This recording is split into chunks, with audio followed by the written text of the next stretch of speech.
Olá pessoal, tudo bem? Meu nome é Mattia Das, eu sou artista e ilustrador e hoje eu vou estar mostrando um pouquinho para vocês como que eu fiz essa ilustração The World Tree, que foi feita para um RPG que fala sobre uma cultura maia distópica que está sendo agora publicado pela World of Game Design. Então vem comigo, vamos desenhar! Então inicialmente eu preciso estabelecer como que eu vou representar essa árvore mundo da cosmologia maia. Porque ela não é uma simples árvore, ela é uma árvore mundo, ou seja, ela engloba tudo o que existe, é uma árvore universal, vamos dizer assim. E ela tem diferentes níveis. Ela tem o nível de irrealidade, o nível de caos, o nível de tempo, o nível de ordem e o nível de realidade.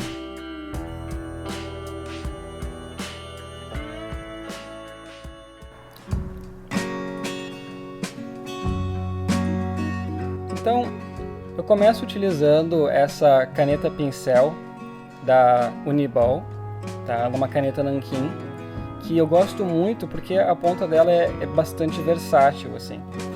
A gente consegue fazer traços bem finos e precisos, e também se a gente inclina ela um pouco, a gente pesa um pouquinho mais a mão, a gente consegue fazer traços bem mais espessos, assim. Então ela simula bastante a ideia de usar ou um bico de pena, ou então um pincel relativamente fino. É uma caneta que eu sempre recomendo muito, assim. Como vocês podem ver, eu estou trocando entre a Brush Pen da Uniball e também estou usando essa outra caneta da Sakura para fazer algumas achuras, algumas coisas um pouco menores. Às vezes eu gosto até de trocar um pouquinho entre as canetas, porque elas têm qualidades um pouquinho diferentes, né? Elas desenham de forma um pouquinho diferente.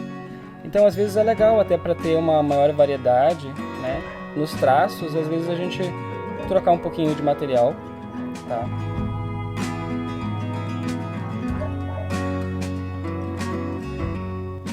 Vocês podem ver que eu estou usando achuras para fazer as sombras, mas é uma questão um pouco caprichosa minha. Em alguns locais que tem sombras eu vou fazer com achuras, em alguns locais não. Eu vou deixar eles para fazer a sombra lá quando eu for pintar com aquarela, tá?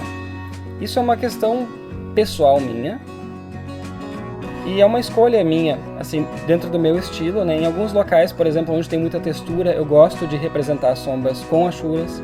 Em outros lugares, onde teria menos textura, assim falando em questão de superfície, né? Às vezes eu gosto de fazer as sombras ou assim essas transições diretamente com a cor. Então varia, é uma coisa que vem um pouco com o tempo, assim, essa escolha, né? Com o tempo a gente vai decidindo como é que a gente gosta ou não de representar essas sombras. Então eu comecei a pintar e decidi começar pelas folhagens em cima, porque como eu não havia finalizado essa parte com o nanquim, então justamente para não esquecer, essa parte faz parte da composição, né, de toda a imagem, então eu decidi começar por elas, assim. Eu estou representando as folhas de maneira bem solta. Esse verde ele vai melhorar depois, tá? Está muito saturado agora e quase enjoativo, dá vontade de vomitar, mas enfim, ele vai ficar bem mais suave depois, tá? Então eu comecei pelo céu, que me dá esse background interessante, me faz entender melhor a questão dos valores que eu vou ter na minha árvore, nas nuvens. Vocês veem que eu fiz uma escolha de não passar linhas de nanquim nas nuvens, tá? Eu deixei elas só com aquarela e lápis, porque eu não quero que elas chamem muita atenção. Na verdade eu estou fazendo um jogo de figura e fundo entre elas e a árvore.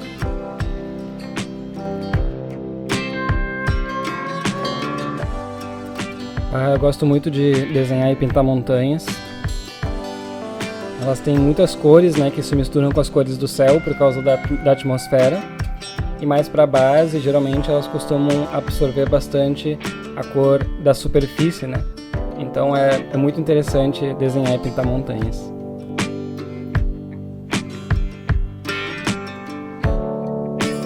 Então eu comecei a pintar a base da árvore. Na verdade eu estou usando uma cor mais para, assim, colorir a árvore na cor local, tentando manter o aspecto da textura dela.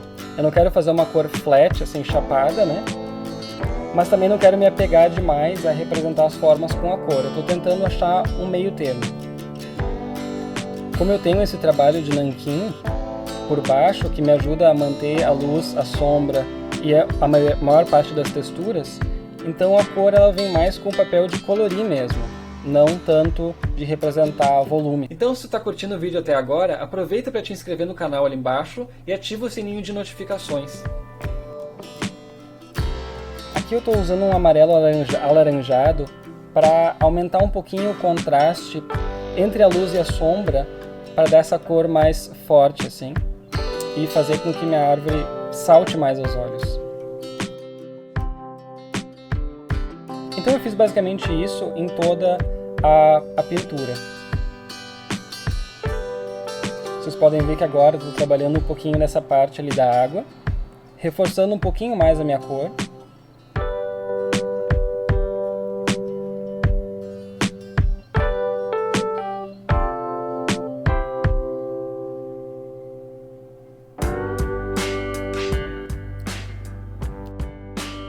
Eu estou me dando essa liberdade de fazer a cor de forma bem solta, porque as minhas linhas de nanquim, elas seguram a estrutura do desenho. Depois da aquarela, então, eu vou usar lápis de cor Prismacolor para, assim, acertar um pouquinho melhor a aquarela, corrigir alguns erros, mudar um pouquinho algumas cores em alguns locais bem específicos, ou para fazer alguns trabalhos mais delicados em algumas áreas que seria difícil de fazer com um pincel.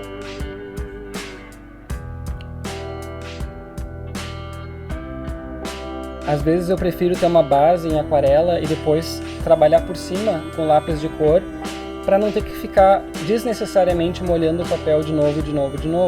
Porque cada vez que a gente molha o papel com novas camadas de aquarela por cima, as camadas de baixo elas tendem a borrar um pouquinho. Porque a aquarela ela é solúvel em água, então muitas vezes ela acaba ficando um pouco borrada, ou a cor ela começa a perder um pouquinho da sua saturação.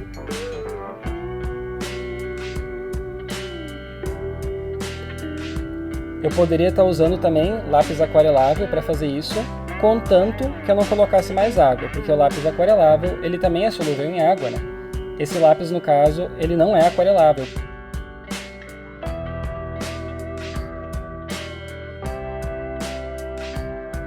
Se eu quiser, eu posso continuar pintando com aquarela por cima das minhas linhas de lápis e não vai ter problema.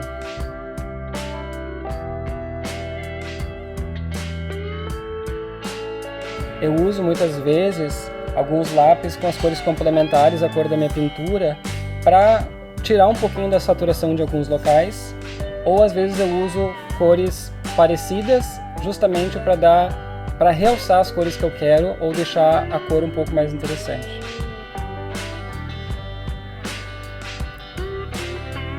Muitas vezes eu opto também por usar uma caneta posca branca ou mesmo a guache branca usando um pincel para dar algumas highlights e justamente para trazer um pouquinho mais para frente algumas das formas e um pouco mais do volume.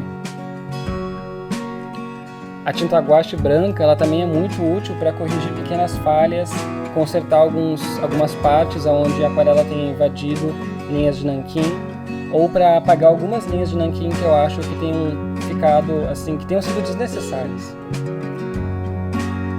Então agora a gente tira as fitas, né, que estavam prendendo a nossa pintura.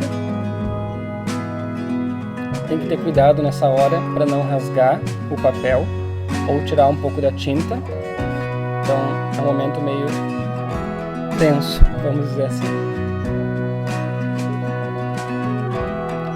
Então, hora de assinar. Eu costumo sempre dar uma revisadinha também, para ver se tem algum erro, alguma coisa que tenha passado despercebida. Sempre importante fazer isso antes de escanear.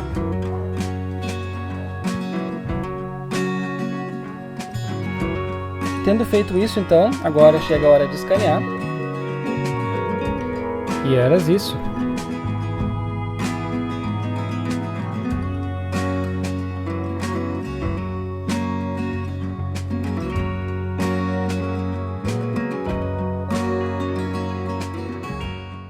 Então é isso, pessoal. Espero que vocês tenham se divertido. Eu, pelo menos, me diverti muito trabalhando nessa ilustração. Foi muito legal. Eu aprendi bastante. E se vocês tiverem qualquer dúvida em relação ao processo ou qualquer coisa assim, podem escrever ali embaixo que eu vou ficar muito feliz de poder responder e ajudar vocês também.